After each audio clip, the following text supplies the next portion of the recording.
কেমন পড়াশোনা করছে ছেলে? আর বলবেন না, মানে এত খারাপ লাগছে। এত কষ্ট করে যদি এরকম রেজাল্ট করে কেমন লাগে বলুন। আরে কেন, কি হয়েছে? কি হয়েছে মানে আগের টার্মেই 50-এর মধ্যে প্রত্যেকটা সাবজেক্টে 49-50, 49-50। যে ছেলেটা 49 পেতো, কত পেয়েছে জানেন? 48। এ বাবা, 48! ভাবুন, 48.5 নয়, 48।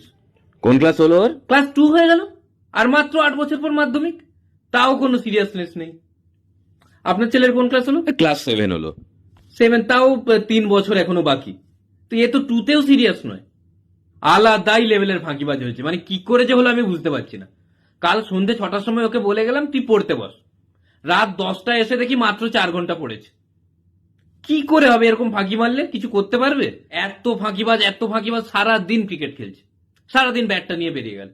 আমি ওকে বলি এরকম ভাবে নষ্ট করলে হবে সময়, তোকে ডাক্তার হতে হবে, আর মাত্র 10 বছর পর উচ্চ মাধ্যমিক, তাও কোনো সিরিয়াসনেস নেই। এত বড় ছেলে যদি বাবা মার কষ্ট না বোঝে আর কি করে হবে বলুন।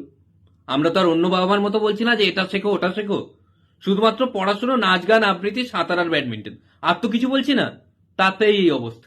আর ওদের ক্লাসে যা মারাত্মক লেভেলের কম্পিটিশন, ও পারবে না পড়াশোনা করলে?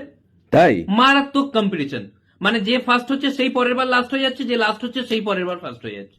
এরকম কম্পিটিশন? এরকম কম্পিটিশন। কি করে? কেননা দুজন স্টুডেন্ট পড়ে ক্লাসে।